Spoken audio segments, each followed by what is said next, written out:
నిన్ను బట్టి నీ పట్టణం వారు తెలుసుకుంటారు. ఏమని తెలుసుకుంటారు తెలుసా? నజరేయుడైన యేసును తెలుసుకున్నటువంటి ఈమె జీవితాన్ని మార్చుకుంది, ఆ ప్రభుకి అంకితం చేసుకుంది, ఆ ప్రభు బాటలో నడుస్తుంది. ఈ జీవితంలో దేవుడు చేస్తున్నటువంటి మేలులు ఎన్నో ఉన్నాయి.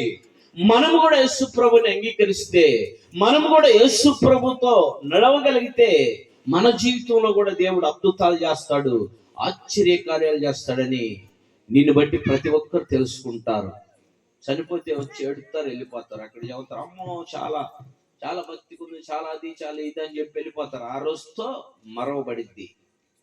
జీవితాంతమును బ్రతికినంత కాలం నువ్వు ఎలా ఉండాలా? దేవుని కోసం ఒక శవాలుగా ఉండాలా కదా. సాతానుడు పంచులేస్తూ ఉంటాడు రకరకాలుగా, కానీ దానికి దొరకకుండా మనం ఏం చేయాలా? పగలు ఎట్ట గడిచిపోతుందో, రాత్రి ఎట్ట గడిచిపోతుందో మనము కూడా ప్రభు సన్నిధిలో గడుపుతూ ఉండాలా. చెప్పు హల్లెలూయా. చదువు, నెక్స్ట్ మాట చదువు.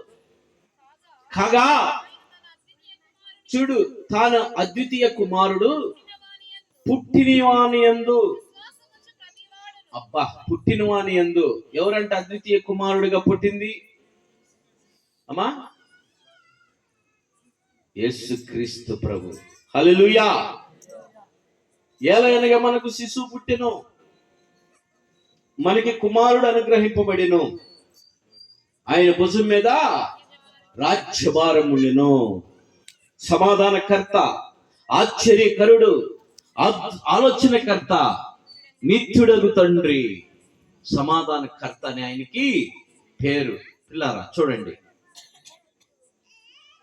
అద్వితీయ కుమారుడు అయినటువంటి ఆయన యందు నువ్వు విశ్వాసం ఉంచగలిగితే, విశ్వాసం అంటే ఏంది? నమ్మకం. Very good. ఇది ఎక్కడమ్మా? బాపట్లేనా?